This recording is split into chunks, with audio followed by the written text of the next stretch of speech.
The show where there are no penalties, nothing is offside, and everything is fair game. This is The Gloves Are Off.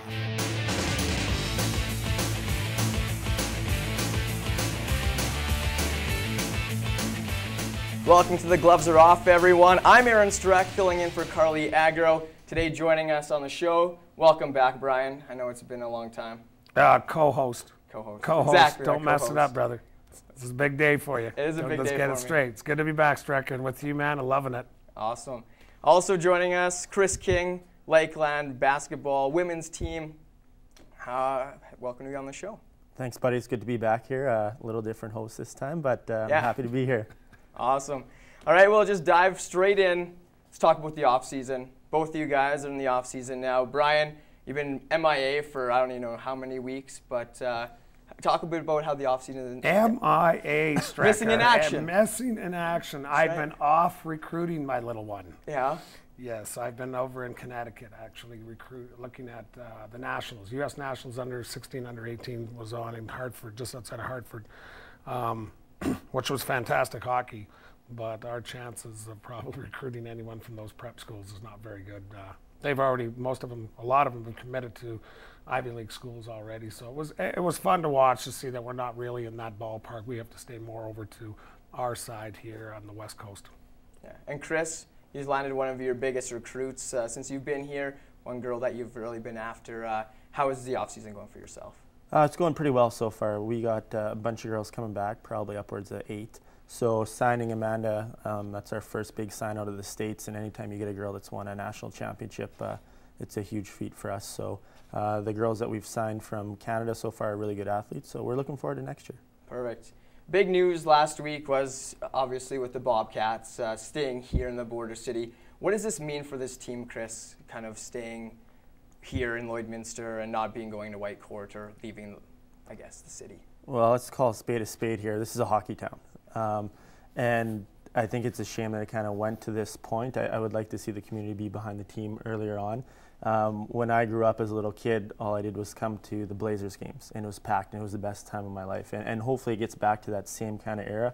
I'm really happy that it's staying, because I think we'd miss out if we were missing a junior A hockey team in this town. And Brian, talking to Mayor Mulligan last week, and he said it was probably a wake-up call that this team needed, or the city needed. Do you agree with that? Well, first of all, I think the big news of the week is you're hosting the show today. I mean, let's give you big kudos for that. Oh, thanks, buddy. God, I hate doing that to you. All right, that's my last one of the day. What do I think? I mean, I think it speaks volumes of what the mayor has been behind this from the start. Obviously it is a wake-up call, but not in a sense where you're attacking the community and all this. You're just saying, you know what, do you want it or do you not? They stood up, they spoke, they said, yes, we do want it. That's the big part, is keeping it here. The bigger part now is to continue the growth of it. My job is to make sure that our team continues to grow it and put a better product on year after year. The inner workings of the office now has completely changed over, where we have some fantastic people with a lot different business senses, probably marketing senses than we do. And we did the best we could with our knowledge that we had, but I think a new group coming in there might be able to attack the community and the businesses a little differently than we did, and maybe generate more volume, cash volume, and maybe with the product being as good or better, I'm going for better than last year for sure, that we'll get those fans back in the building, because I think we were exciting last year. We didn't score as much, but we were an exciting team and we competed hard. Exactly. Another thing I want to talk about, the Edmonton Oilers. On the clock, NFL, their draft is coming up, but the big news, I guess, out of oil country was the draft lottery last week. Is it kind of a safe assumption to say that when you are the last team in the league, that you are going to get the last pick, no matter if you are, with the whole lottery situation? I think the lottery system doesn't really guarantee you anything. You got the best percentage. I forget what the percentage was for the Oilers, but 48 points. Yeah, something. In the NBA, I know a few years in a row there, the team that was supposed to get first overall pick actually got third. So it's not a guarantee just because you finished last in the league. So that's kind of the scary part about it. From dropping to first to third on a weak draft year, you could lose a lot of talent there. So I don't, first of all, this year, I mean, talking to, I was in Connecticut, and there was 27 NHL teams watching these kids play. It's not a overly first 15 kids are your strongest picks, and after that the draft drops drastically this year. Next year is supposed to be the big year for draft picks, but there are some great picks in the first three kids. Like, who could be number one? I mean, I really like to see Nugent Hopkins get drafted number one. I just think he's a special player, but he's not. I don't think he's going to step right in and make an impact. I think he's a kid that needs to go back to juniors. But there are some fantastic players, and the Oilers get the first pick. They've got some tough decisions, I think, to make.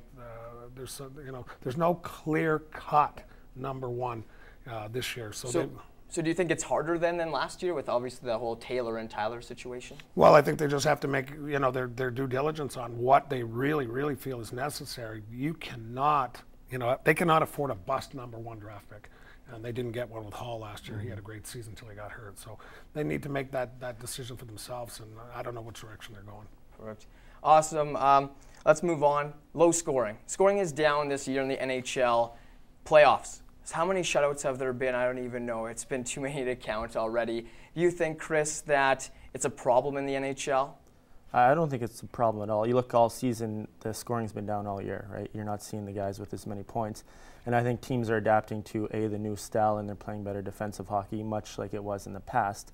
Just they're not getting away with the slashes and the hooks that they used to get away with. So I like watching the playoff hockey when it's low scoring. I'd much rather see a 2-1 game that's really exciting with their chances than a 5-2 or a 7-2 game. So I'm happy with it, but it's just the way the leagues went this year, and it's a reflection of that. I think you got to be really careful of what, again, we're going to go back and hit you guys, the press, because you're the one that starts all this crap. I mean, really, I'm sorry to say it. I mean, it's low. Yeah, but you know what? The game wasn't fast enough. We took out the obstruction in the neutral zone. We took out obstruction in our zone. We took out almost everything that you could possibly do. We might as well put dresses on and played. I mean, for what we were doing, they can't hit this, can't do this, can't do that. Who created it? You guys did, even magnified it. But why is the scoring down? There's still as much offensive opportunities, but you're watching the best game, in my opinion, right now, because these guys don't get paid anymore. They're playing for Lord Stanley and their bonuses. That's it. And this is some great hockey. Who cares about the scoring? So are we going to hear about bigger nets again this offseason? Well, unless you guys bring it up, nobody else is going to bring it up. I'm pretty sure about that. Let's just start it here. It started with Streck on this show. That's where it started. Gloves are off. All right. Well, that takes us to our first commercial break. Do stay with us. We'll have more Dump and Change coming up after the break.